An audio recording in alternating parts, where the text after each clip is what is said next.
Only one episode left. Did he hurt her? It was an accident. Your little boyfriend has gone away for a long time. Before the season finale. See what he did to me? He's gonna do this to you. And next Wednesday, I'm willing to break the rules tonight. What? You. prepare for the breathtaking moment They planned it all. What are you talking about? This is all you need to fight him. you don't want to miss. What's up, guys? I'm Crystal Lee Naomi, aka Jasmine Borders on Tyler Perry's Sisters. Be sure to subscribe to the Haves and the Have-Nots review for not only reviews on the Haves and the Have-Nots, but also on Sisters. And while you're at it, give your girl a follow on Instagram at Crystal Lee Naomi. And I'll see you every Wednesday at 9, only on BET. All right, Sisters fans, that was the trailer for next week's episode, episode 24. And guys, only one more episode after this one. That's the season finale of Sisters, season 1. All right, well, the synopsis for next week, remember, this is episode 24, entitled A Bad Feeling, airing on BET April 15th. The ladies grow worried about Andy and her relationship. Karen tries to figure out what she wants. Sabrina tends to Calvin in his time of need. Danny tries to move on from her hurt feelings.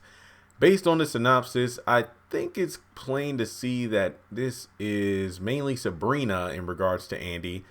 And I'm not saying the other girls aren't going to get involved, but they all seem to be dealing with their own thing right now. But going to the trailer itself, Sabrina's asking Andy about did he hurt her in reference to Jasmine hurting, Gary hurting, Gary hurting Jasmine, but it's like, it was an accident. And then, Sabrina obviously doesn't look convinced. So then we have Morris saying your little boyfriend's going away for a long time, because obviously the episode starts off with Gary being taken away by the cops. Then we have Jasmine, who was, she's alive. I don't know. I mean, let me save my Jasmine banter towards the end of this trailer, okay? Don't worry, I'll save it. But basically, she's telling Andy about how, see what he did to me, only a matter of time before he does the same to you. We see Morris, Jasmine, and Andy in the room. I like how we kind of see Sabrina looking through the window to make sure everything's cool. I mean, that's a friend right there. Then we have, I guess you could say the remainder of the dinner date between Aaron and Karen at Karen's place. And he talks about breaking the rules tonight. And I'm guessing it has to do with premarital sex, given the fact he's a pastor. Like he doesn't want to have sex with Karen until after they're married. But given the circumstances, he's probably willing to break that rule. But then we have Leslie talking with Andy in I guess a dance club or something like that. And she hands over like a file folder saying that, hey, this is all a plan. This is all you need to fire him. Now, is this in reference to firing Morris, or is this in reference to firing Andy's boss, the one that told her to take the Borders divorce case, even though she had a conflict of interest? So could this be potential blackmail? I mean, that's the game that Andy seems to be playing very well, like blackmailing or checkmate against Morris. But then her boss went behind her back in order to to encourage Morris to pursue the lawsuit. So, I mean, fight fire with fire. We'll have to wait and see what happens with that.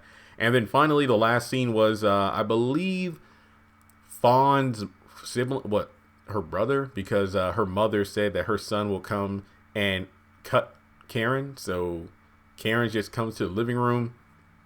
Dude has a knife. If there was ever a time for Zach to show up on that bicycle, this would be the time.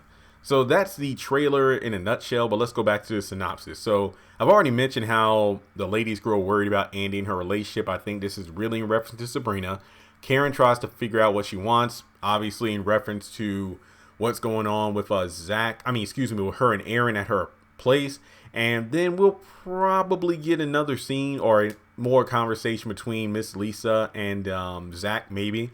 Sabrina tends to Calvin in his time of need, so obviously she leaves the hospital and goes home to be with Calvin, obviously because he lost one of his dads. And then Danny tries to move on from her hurt feelings, so Danny's probably still dealing with the pain of no more Preston in her life, seemingly. So with that being said, back to the Jasmine thing. Yeah, they really screwed up here, because now the big question is, okay, how do you go from saying, Gary, you're under arrest for the murder of your wife, but then in the very next episode, Jasmine is sitting in her hospital bed talking to Andy. So did she flatline? I mean, that's that's the only way that can make sense, because some people have been speculating, and I'm not saying that you're wrong if you speculated this, because the thought crossed my mind as well, but I couldn't really think of how to communicate it effectively.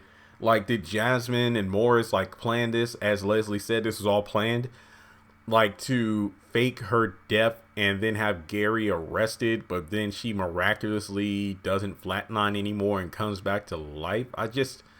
This doesn't make sense. I hope they do a decent job of explaining this in the next episode, just because even if they didn't reveal Jasmine was alive in the trailer, then in the next episode, if she's up talking, then we need to know, did she flatline or something? Because if she didn't, why did the cop say for the murder of your wife? And it's like, what? So yeah, BET dropped the ball. Remember that episode of the Haves and the Have-Nots where it was a season finale. It was the one where the surgeon, that guy who was like a hitman who stabbed Benny and left him on the stoop bleeding out for dead. Well, not for dead, because it was just strategic stabbing so it wouldn't kill Benny but send a message from Jim. And then Hannah went outside and found her son laying there. Remember, they revealed that clip like 5 minutes. The OWN network posted that clip on Twitter 5 minutes before the damn season finale even started. They spoiled the cliffhanger ending right before the episode, aired. So I don't know if this was a BET decision or if Tyler Perry was the one that cut the trailer together, but I think it was a mistake, because it left a entire week of mystery and conversation meaningless now. So yeah, it sucks. They basically revealed that Jasmine is alive. But whatever, it's still going to be a good episode. I have no doubt about that. Now, with that being said, let me know your favorite part of the trailer in the comment section below. Make sure you give this video a thumbs up and tell me your thoughts about what do you think will happen in A Bad Feeling. Follow me on social media. Links are in the description below. Shout out to the patrons over on Patreon. If you would like to support me for as little as $2 a month for content exclusively on Patreon that I don't post here on YouTube, there's a link to that in the description as well. Or if you'd like to make a one-time donation saying, hey, here's a couple bucks, I like what you do, hit me up on Cash App, or you can hit me up on PayPal. Thanks so much for tuning in, guys, and I'll talk to you all in the next video.